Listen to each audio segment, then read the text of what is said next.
Good morning, everyone. Happy Monday. Hope you had a great weekend. Got to enjoy some of the sunshine. Hope your Monday is a good one and you're off to a great start. Welcome to the School Administration Office. I'm Todd Strom, Superintendent of South Sioux City Schools. I'm joined here by our directors that have been working hard and have some news to share from their respective departments. Just wanted to say we have a lot of things to celebrate today, and you'll hear about some of those. So we'll start with our update from Becky Eckhart, our Director of Student Services, and she is our direct link also to our community and county health departments, and stays in touch with them throughout the day.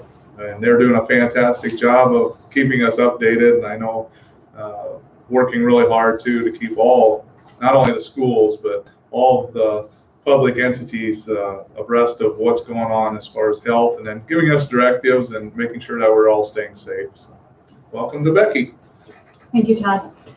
Just a real short update, changes since Friday with Dakota County Health and Emergency Operating Center. Our number of cases in the state of Nebraska has risen to 367 that are lab confirmed.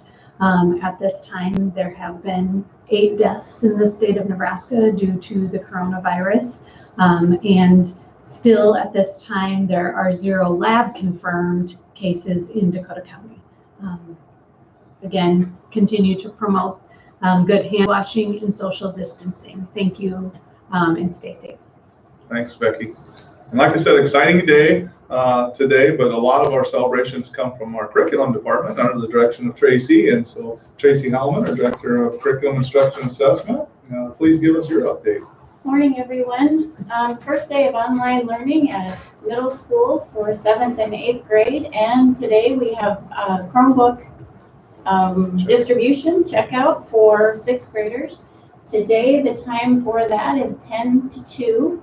And tomorrow, April 7th, the time for that is 3 to 6 p.m. So if you're a 6th grader, we hope that you'll come out and plan to pick up your Chromebook today. We have put in place some measures to make sure that our staff and students stay safe while we do that, but please do come pick that up, and we will begin with some lessons about learning online for 6th grade students. So we'll ease into that and start regular instruction primarily with them next week after the Easter break. Week 2 for high school today, and we're looking forward to gathering some more data about how that's going. Should be able to share some updates on that hopefully tomorrow. And the elementary team principals are doing an amazing job leading their grade level teams in developing their next set of packet resources, and looking at developing some sort of organizational system for some videos for kindergarten through 5th grade students as well, and more to come on that too. Yeah, thank you, Tracy. Yeah, a huge thank you to our school administrators, all of our building principals, and the teachers. I know you guys have been doing some great things online with your own private accounts and so on. The intent is with the elementary principal leadership to organize some of that instruction and enrichment into a centralized communication pod or hub, if you will, so that all those things can be distributed to our students. And you'll find out more about that today. If you're our teachers, I know our principals are receiving emails over the weekend, have been working over the weekend to interact with the teachers, and just some fantastic things happening there, and some more news to come on that. So thank you all for that. It is Monday, so remember Mondays and Thursdays are when meals are distributed. So I'll let Erin Heineman talk about that today. Good morning, everyone. Yep, today's Monday, so you can come to Dakota City Elementary, Cardinal Elementary, and Covington Elementary between 10 a.m. and 12:30 to pick up your breakfast and lunch. We will also be at the following sites from 12:45 to 2 o'clock. Lake Village Mobile Home Park, Siouxland Estates, also known as Atticad, Canterbury Village, Riverfront Apartments, and Clacy Park Baseball Field. So come get your breakfast and lunch today. Thank you, Erin. And Lance, am I correct? Are all those times and drop-off points and distribution pickup points are all on the website, correct? Right on the front page, and I just put the link in the chat on this right now. All right, fantastic. So share the news. Let's try to set another record today for meals distributed. Our lunchtime solutions people want you to continue to stay healthy and pick up those meals. Also give us feedback on the meals if there's ways we can improve how that's distributed or the meals themselves. We just hope that everybody partakes of that. So spread the word to your family and friends. Communication updates, Lance. I think we continue to have good communication. We will do our best to get answers back to you, however you communicate with us. Whether We just had a question on here about next Monday, and I think they're actually talking about some food bags they do from home, but for next Monday's food service, you're going to switch that to Tuesday, right? Yep, so this Thursday when you come to get your food, we'll give you enough for Thursday, Friday, Saturday, Sunday, and Monday, and then you can come again on Tuesday and get more food. And so after Easter break, we're gonna switch to Tuesday and Friday for meals. Sounds good. And then I did have a couple other questions from late last week about, one was, knowing now that school will not resume this year for students, when is the last day of school for students with their online schoolwork and enrichment packet information? And when will be the last day of school for teachers? All right, good question. I want to start with a courteous clarification there. School is in session, facilities are closed, school's still on. So we will stick to our regular calendar for school, for students. So I believe that day is, what'd you say, Lance, for the May 22nd Yep. is the last day for students. That we will continue with that, unless we have a snow day.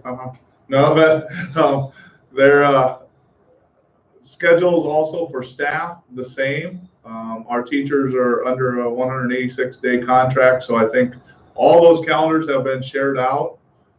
So what that looks like for students and staff will remain the same until further notice, but there are plans for curriculum and also for professional development regarding staff. There may be needs for us to finalize grades and curriculum, possible plans for summer school. So there's all kinds of things hanging out there, but thank you for those questions. And good question. I'll include that in an email out to when either in the morning, or if I do another one today, I'll include that so that we're clear on that and updated. But yeah, we'll have to bring staff probably back after Memorial Day for just 2 days.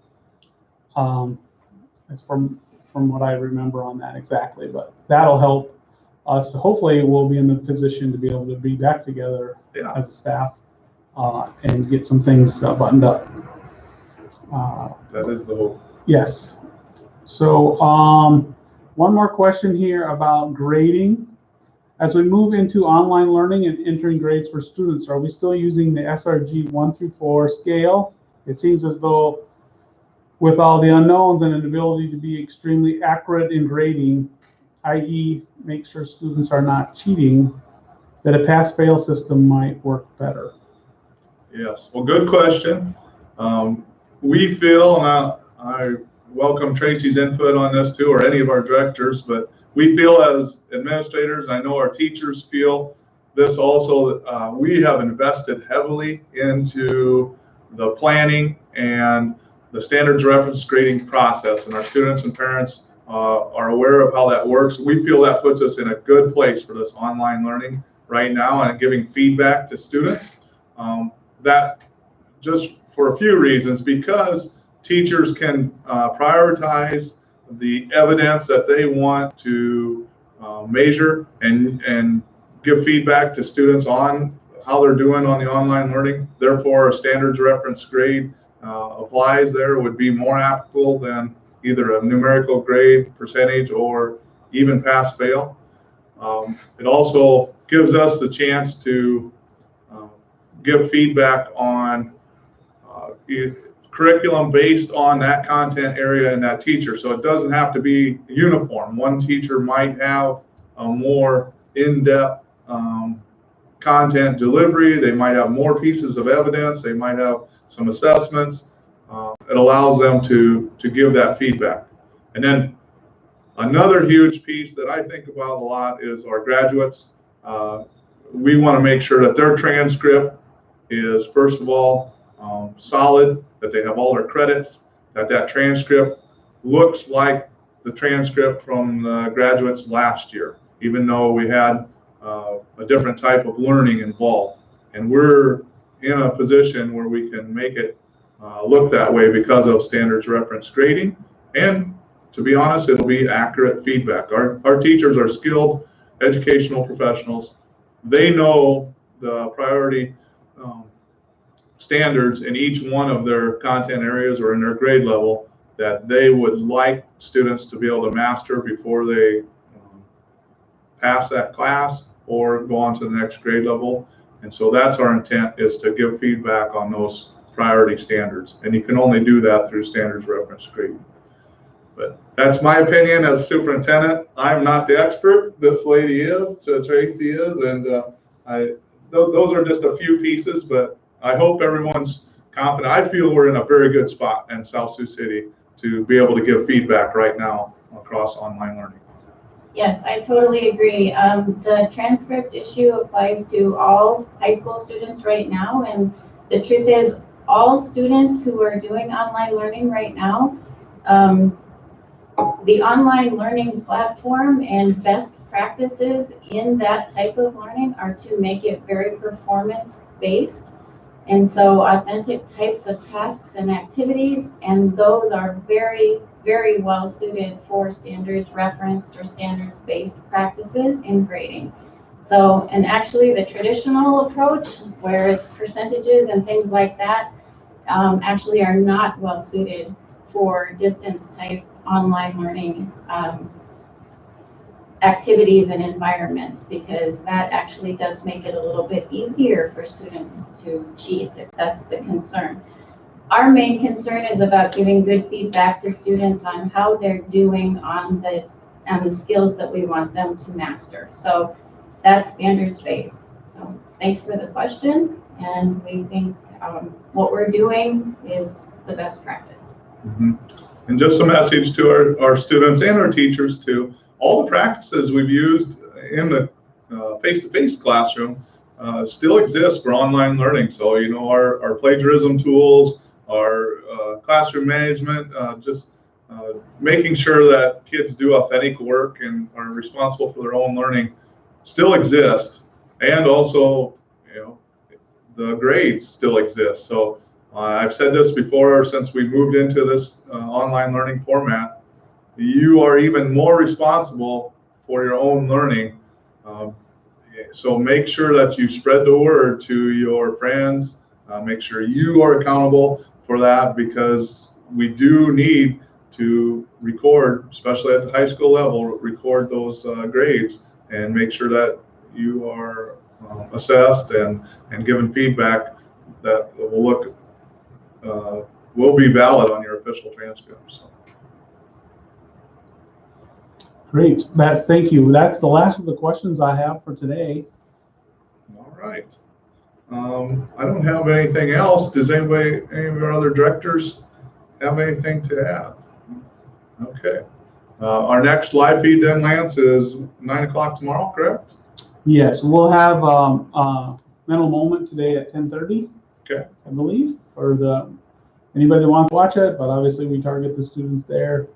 But it's open for anybody, and otherwise it'll be tomorrow at 9 a.m. All right, we're hearing fantastic stuff from our students and our teachers. Just some great learning going on. Stay in communication, check your emails, keep developing that network of communication. It's very important during this time. And be healthy, be safe. Just a word from our health department, you're hearing it from all venues, but especially to our kids. Stay home and do not gather in groups. Just stay home. Thank you. Be healthy today. Take care.